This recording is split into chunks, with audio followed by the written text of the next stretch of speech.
My wife of 30 years was cheating. She hired the most aggressive divorce lawyer in the city. She built her entire case on one argument: that her career was bigger than mine, that she had given more than she received. She had no idea that the anonymous grant that started her career, the $40,000 that opened every door, was mine, and her lawyer was about to find it. On page 31, the envelope on the kitchen table. I found out on a Wednesday. Not dramatically, not the way it happens in films. No confrontation, no caught phone call, no lipstick on a collar. Just an envelope on the kitchen table that was not addressed to me and had been opened and refolded with the specific carelessness of someone who forgot, for one unguarded moment, that other people exist in the same house. I was 61 years old. I had been married to Vivian for 30 years. I had loved her genuinely, completely, in the particular way that builds quietly over decades into something so woven into the fabric of your daily life that you stop noticing it the way you stop noticing your own breathing. I picked up the envelope. I read the letter inside. I put it back down exactly as I had found it. Then I went to my study, closed the door, sat in my chair, and looked at the wall for a long time. The letter was from a man named Christopher Alding, 44 years old, I would later learn, an architect. He had written to Vivian with the specific confidence of a man who believed himself to be the most important person in someone else's life. The letter was not explicit in the legal sense, but it was explicit in every other sense. It described things. It made plans. It used the word us in a way that left no interpretation available. Us. After 30 years of marriage, my wife had built an us with someone else. I sat in my study for 2 hours. Then I picked up the phone and called the one person I called when something required absolute clarity of thought. Arthur. Arthur Pennington had been my attorney for 28 years. He was 70 now, semi-retired, working 3 days a week from an office that smelled of old books and the particular brand of pipe tobacco he had been smoking since 1979 and refused to give up despite the complaints of everyone around him. He was the most precise thinker I had ever encountered and the least interested in drama of any kind, which made him, for my purposes, exactly right. "Tell me," he said when I called. I told him about the envelope, the letter, Christopher Alding, the word us. Arthur was quiet for a moment. Then, "How long do you think it has been going on?" "I don't know yet," I said. "I need to find out." "Do you want to know the full picture before you decide anything?" "Yes," I said. "Everything. Before I make a single decision, I want to know everything there is to know." "Good," Arthur said. "That is the correct instinct. Give me a week." I gave him a week.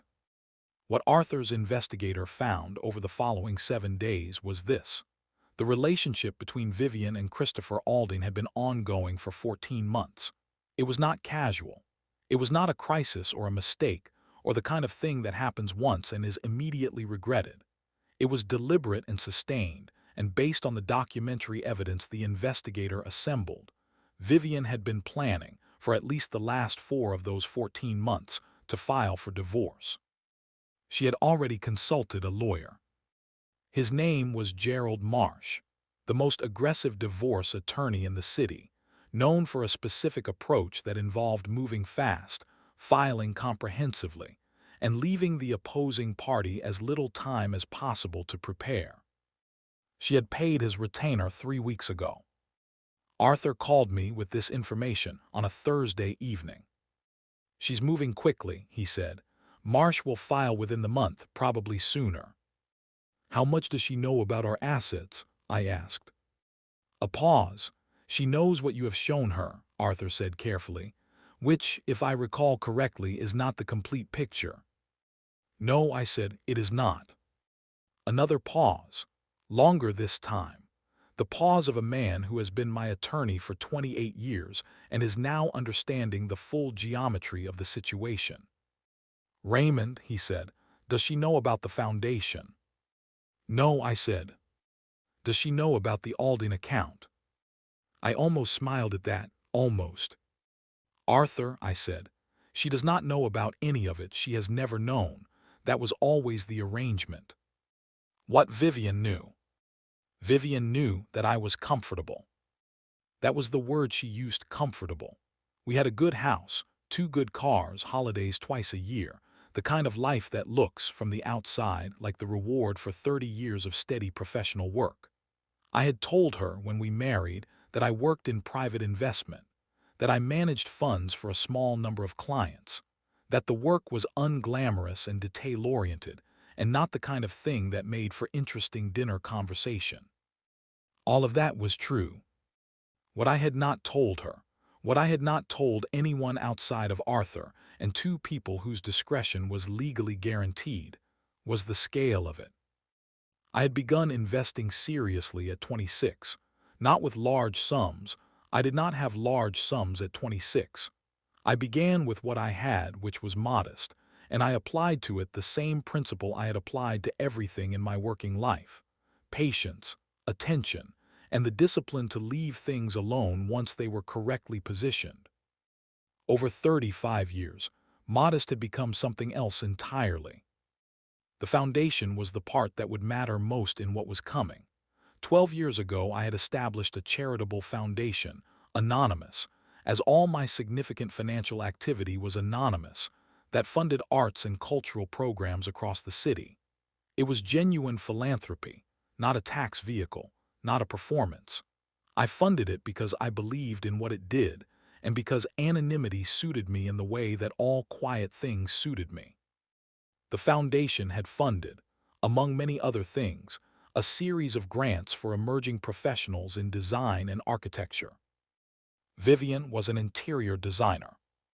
In 2009, when her career had reached a point where it needed either significant capital investment or significant recognition to move to the next level, she had applied for one of those grants. She had received it.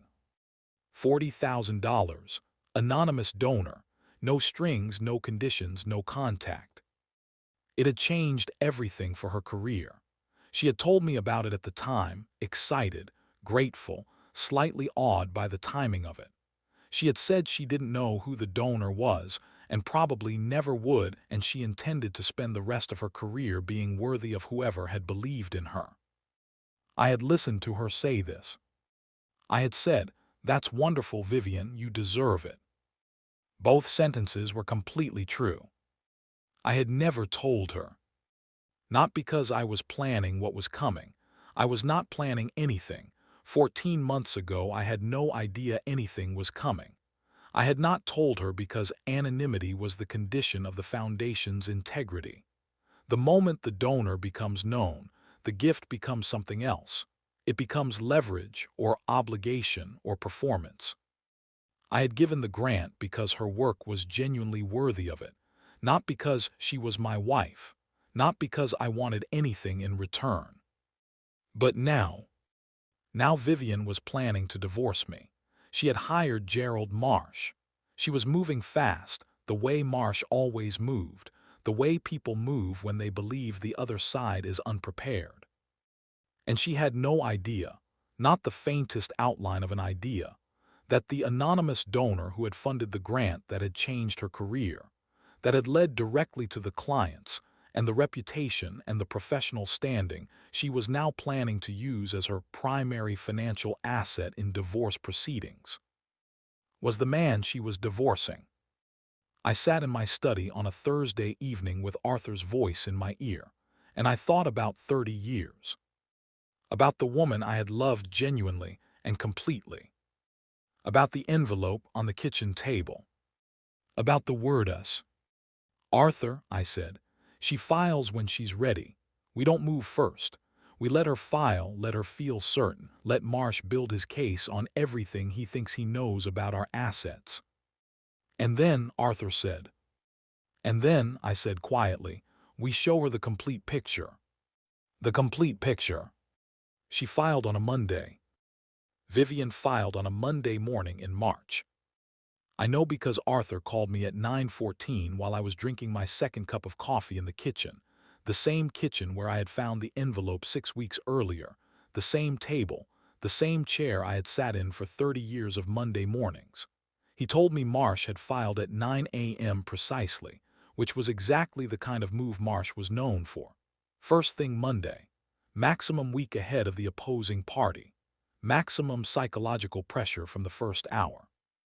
It's comprehensive, Arthur said. He's claiming half of everything visible. The house, both cars, the investment accounts he has documentation for, your pension structure, future earnings. A pause. He's also making a contribution claim, arguing that Vivian's career development during the marriage entitles her to a larger share of marital assets because her professional growth directly benefited the household. I almost said something at that point. I stopped myself. The contribution claim, I said carefully. How is he framing it? He's arguing that Vivian sacrificed certain professional opportunities during the marriage to support your career, Arthur said. That her earnings were consistently lower than her potential because of choices made in the context of the marriage. I sat with that for a moment. Vivian had not sacrificed professional opportunities during our marriage. Her career had grown steadily and significantly for 30 years. She was, by any objective measure, one of the most successful interior designers in the city, a reputation built on genuine talent, genuine work, and one anonymous grant in 2009 that had opened the right doors at exactly the right moment. The contribution claim was not just legally aggressive. It was, in the specific context of what I knew, almost perfectly ironic. Let him build it, I said. Don't respond to the filing yet. I want Marsh to feel like he has time. Raymond, Arthur said, Marsh is very good if we give him too much runway. We won't, I said. Trust me on the timing. A pause. Arthur had been my attorney for 28 years. He had learned over that time that when I said trust me on the timing, I had usually already thought further ahead than the current conversation. All right, he said, but Raymond, the discovery process will eventually require full financial disclosure. Everything. I know, I said. That's exactly what I'm counting on. 6 weeks. I gave Marsh 6 weeks. During those 6 weeks, I lived in the house normally. Vivian had moved into the guest bedroom the week after filing, a practical arrangement, civil in the surface way that people who have been married 30 years can be civil even when everything underneath has changed. We passed each other in the kitchen. We spoke when necessary. We did not fight, which was perhaps the strangest thing, 30 years of marriage ending not in noise, but in the particular quiet of two people who have already decided and are simply waiting for the paperwork to catch up. I watched her, not obsessively, not with bitterness. I want to be clear about that. I watched her the way I had always watched things, with the patient attention that had been my primary professional tool for 35 years. I watched her phone calls, her energy, the way she moved through the house. I watched Christopher Alden's name appear twice on her phone screen from across the room, and I watched her take both calls in the garden with her back to the house. I felt things during those 6 weeks that I will not describe in detail because they belong to me and not to this account. Grief is personal. Betrayal is personal. The specific pain of discovering that the person you have loved for 30 years has been building a life that excludes you, that is personal in a way that resists language. But I did not act from those feelings. I had learned over 61 years that acting from grief produces outcomes that grief chooses, not outcomes that clarity chooses. And I needed clarity now more than I had needed it at any other point in my life. So I watched, I waited, I let Marsh work. And I spent those 6 weeks in my study every evening, going through documents with Arthur, preparing the complete picture. The conference room, the mediation meeting, was scheduled for a Tuesday in May. Marsh had requested it, standard procedure, an attempt to reach preliminary agreement on asset division before full discovery began. He arrived with 2 associates and the specific confidence of a man who has built a comprehensive case and knows it. Vivian sat beside him in a gray suit I had not seen before, her posture straight, her expression carefully composed. She did not look at me when she sat down. I sat across the table with Arthur and a younger colleague of his named Patricia Chen, who specialized in a very particular area of financial law and whose presence Marsh had not been told to expect. Marsh opened. He was smooth, thorough, unhurried. He laid out Vivian's position with the precision of someone who had done this hundreds of times: the visible assets, the contribution argument, the proposed division. He spoke for 22 minutes without interruption. His case, based on everything he knew, was genuinely strong. I let him finish. Then I looked at Arthur. Arthur nodded at Patricia. Patricia opened the folder she had brought and placed, in front of each person at the table, a document that was 47 pages long. Marsh picked it up. He looked at the cover page. He began reading. The room was quiet for a long time.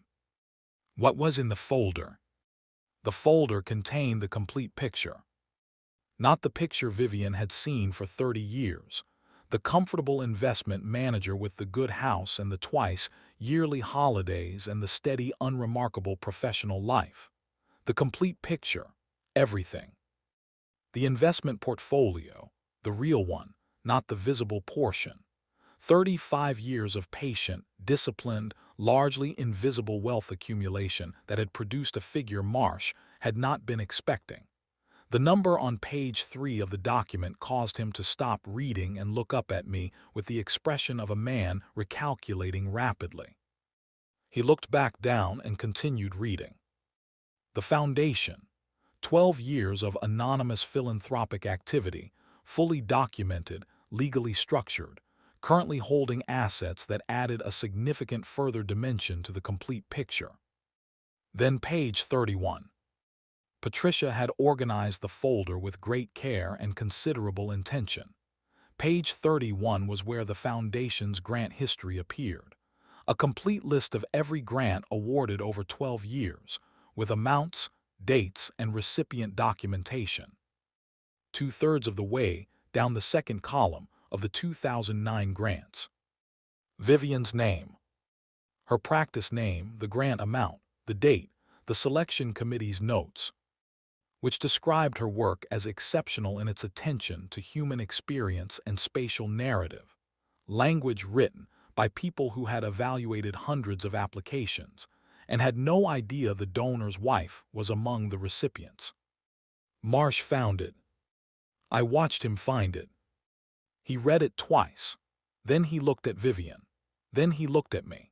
Then he looked back at the document with the expression of a lawyer who has just understood that the foundation of his contribution argument, the argument that Vivian had given more to the marriage than she had received, that her career had been limited by the relationship, has just become significantly more complicated. Vivian had not been reading the folder. She had been looking at the table with the composed expression she had maintained since sitting down. But something in the quality of the silence made her look up. She looked at Marsh first, at his expression, and something in what she saw there made her reach for the folder herself. She found page 31. I watched her read it. I watched her read her own name. I watched her understand what she was reading. The room. What happened in Vivian's face was not simple. I want to be honest about this because easy descriptions would be inaccurate. It was not simply shock, though shock was present. It was not simply guilt, though that was present too. What moved across her face in the 60 seconds after she read page 31 was something more layered and more human than any single word covers. She looked up at me. For the first time since sitting down, she looked directly at me. I looked back. 30 years of mornings, 30 years of the kitchen table and the twice yearly holidays and the life that had looked, from the outside, like the reward for steady work. 30 years of a woman I had loved genuinely and funded anonymously and watched build something real with her talent and her work, and one grant that had opened the right doors. You, she said. Her voice was very quiet, not accusatory, not angry, just understanding arriving. Yes, I said. Marsh said, I'd like to request a recess.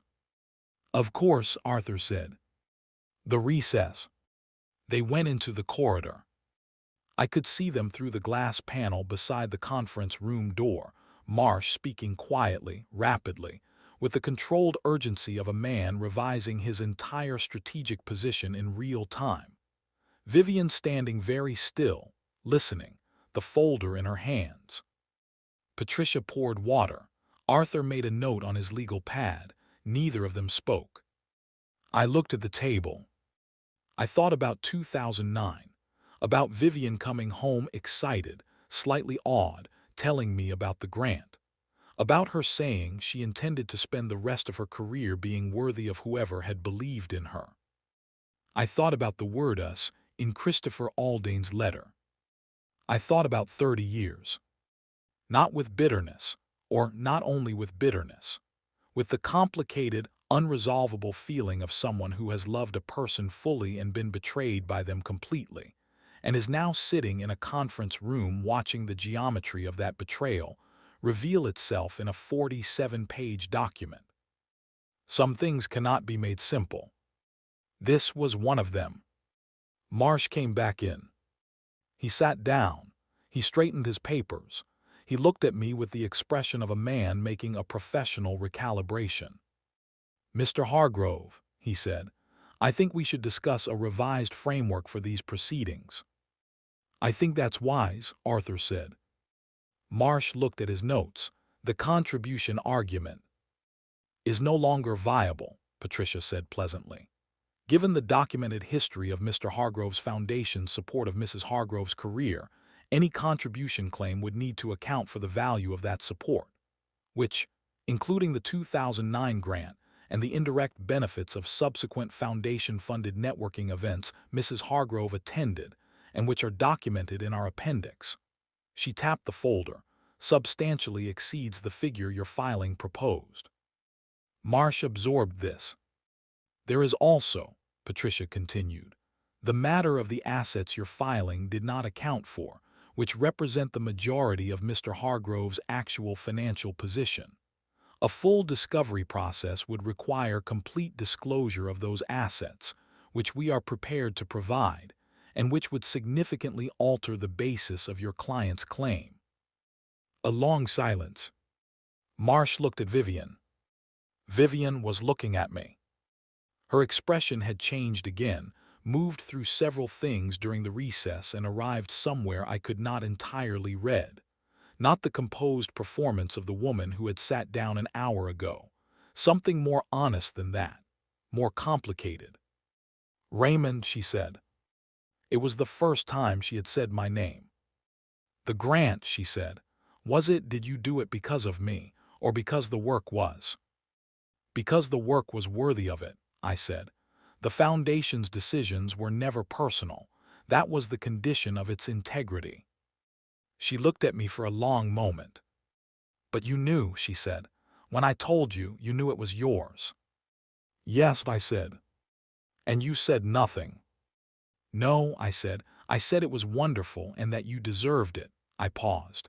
Both of those things were true. The conference room was very quiet. Outside the window, the city went about its Tuesday morning, ordinary, unhurried, entirely unaware of the 47-page document on the table and the 30 years it had just reframed. After the recess. The mediation meeting ended without resolution that Tuesday. Not badly, not with argument or raised voices or the kind of collapse that produces more lawyers and more paperwork. It ended with Marsh requesting 48 hours to review the complete disclosure and consult with his client, which was a reasonable request and one that Arthur granted immediately because reasonable requests cost nothing and reasonableness, in legal proceedings, accumulates interest. Vivian left without speaking to me again. I watched her walk to the elevator with Marsh and his two associates, her posture still straight, still composed, but something different in it now. The composure of a woman carrying new weight rather than the composure of a woman who believes she holds all the cards. Arthur and Patricia and I sat in the conference room after they left. She didn't know, Patricia said. Not a question. No, I said. She genuinely didn't know. Patricia nodded slowly, making a note. Arthur looked at me over his glasses with the expression he used when he was thinking something he had decided not to say. Say it, I said. I'm not saying anything, Arthur said. You're thinking something. A pause. I'm thinking, Arthur said carefully, that the next 48 hours will tell us a great deal about who Vivian actually is. Underneath everything. I thought about that on the drive home. Underneath everything. 30 years of marriage and I was sitting in a car wondering who my wife actually was underneath everything. That thought, the specific shape of it, was the loneliest thing I had felt since finding the envelope on the kitchen table. Christopher Aldane. Arthur's investigator had been thorough. I knew things about Christopher Aldane that Christopher Aldane would not have expected anyone to know. Not private things, I had no interest in private things beyond what was legally relevant. But professional things. Financial things. The specific architecture of a career and a life that had been presented to Vivian, I suspected, with certain details arranged more favorably than the reality warranted. Christopher Aldane was an architect. That was true. He had a practice, small, moderately successful, with a portfolio of completed projects that were genuinely good work. Also true. What was less visible was the financial structure underneath the practice. 3 significant debts. 2 investor relationships that had become complicated in ways that were generating legal correspondence. A personal financial position that was, by any careful reading, considerably more fragile than the lifestyle he maintained suggested. I had read the investigator's report twice. I had not done anything with it. Not because I was protecting Christopher Aldane, I felt nothing about Christopher Aldane that resembled protection. But because using it felt like the wrong kind of move. The kind that wins the immediate moment and costs something more important in the longer run. What I wanted was not to damage Christopher Aldane. What I wanted was for Vivian to see the complete picture. Of everything. Including the things she had been shown selectively. I had included, in the appendix of Patricia's 47-page folder, a single page. Page 47. A brief, factual, documented summary of Christopher Aldane's financial position. No editorial. No framing. Just facts, sourced and verified. Marsh would have found it. He would have shown it to Vivian. That was the point, not as a weapon, but as information. The same principle I had always operated on. Complete pictures. Always complete pictures. 48 hours. Vivian called me on the second evening. Not through Marsh. Directly. My phone, her name on the screen, 9:17 p.m. on a Wednesday. I answered. I want to talk, she said. Not through lawyers. Just, I want to talk. All right, I said. She came to the house at 10. She sat at the kitchen table, the same chairs, the same room where I had found the envelope 10 weeks earlier. I made tea because making tea was something to do with your hands when the situation has no obvious physical action available. We sat across from each other. She looked different from the woman who had sat in the conference room. Still composed. Vivian was always composed. It was one of the things I had loved about her and one of the things that had sometimes made her difficult to reach, but the composition was coming from a different place now. Not performance. Something more effortful and more honest. Page 47, she said. Yes, I said. You knew about Christopher's situation. My investigator documented it, I said. Yes. You put it in the folder. I did. She was quiet for a moment. Why? You could have used it differently. You could have, I don't know. Told me earlier. Used it to hurt him, or me, or. I didn't want to hurt anyone, I said. I wanted you to have accurate information. She looked at me across the kitchen table with an expression I had not seen from her in a long time. Something unguarded.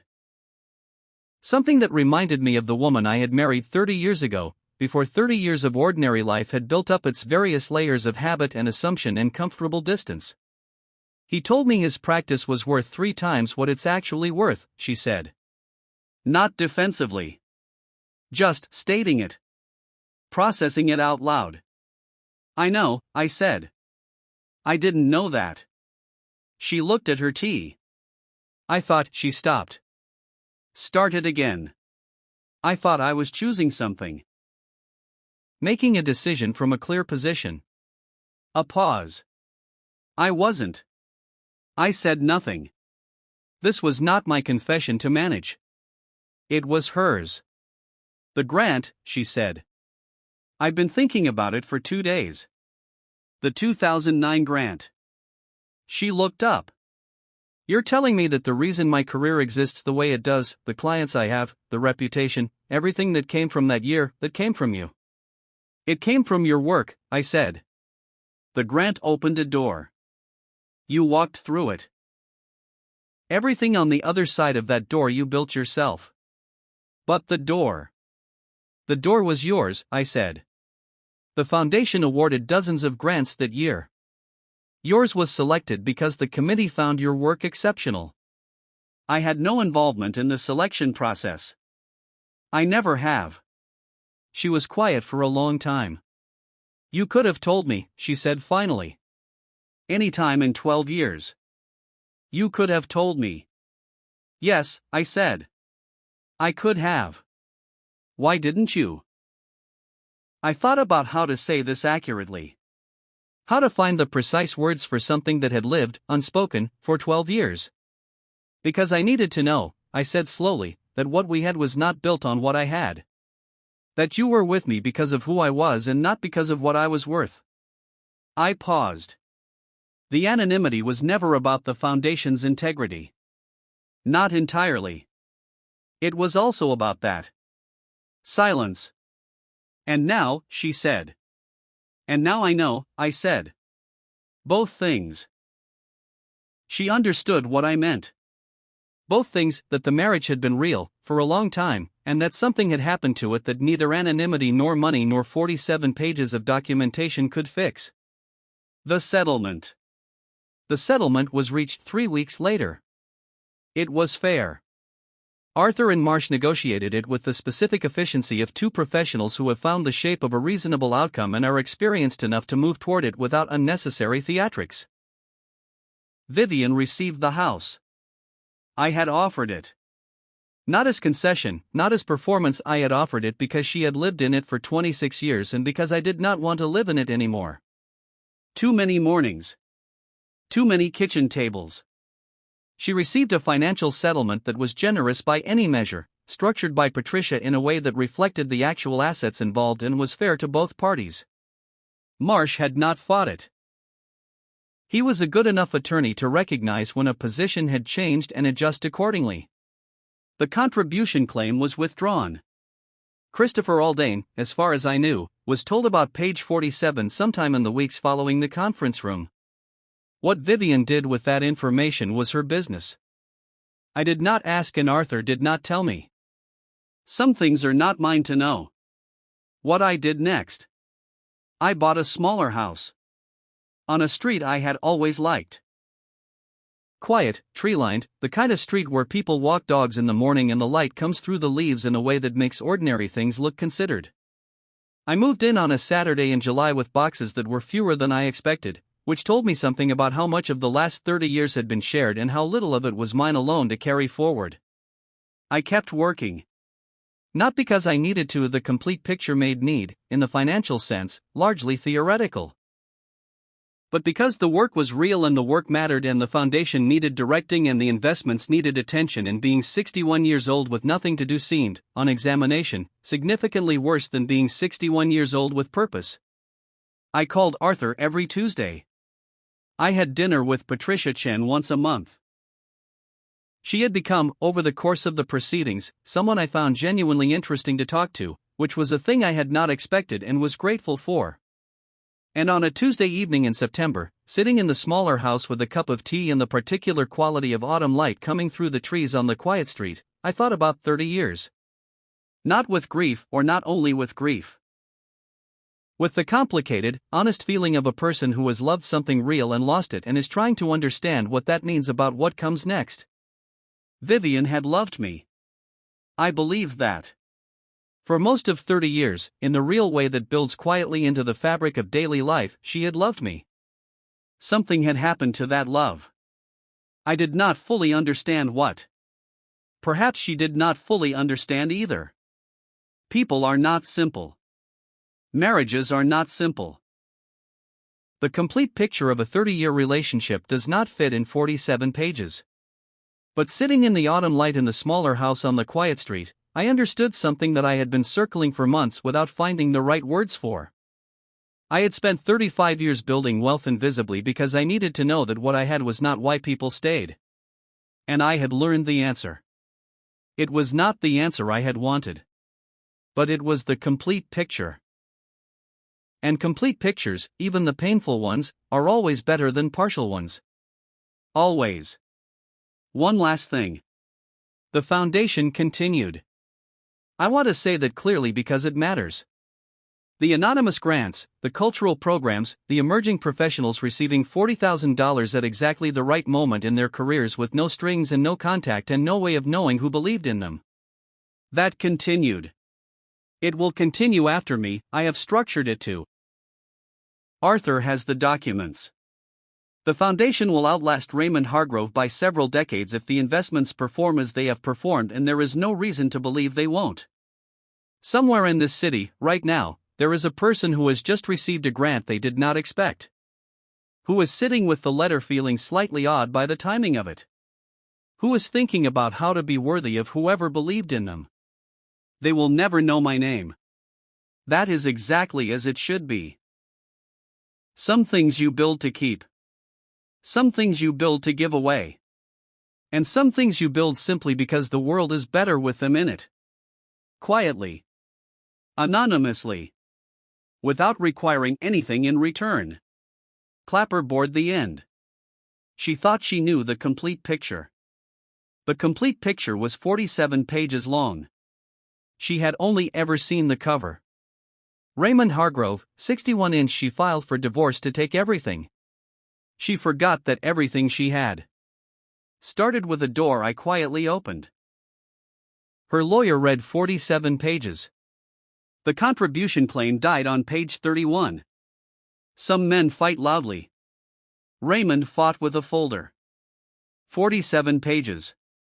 30 years. Complete picture. Long silence, then whisper. Subscribe. The next story hits harder.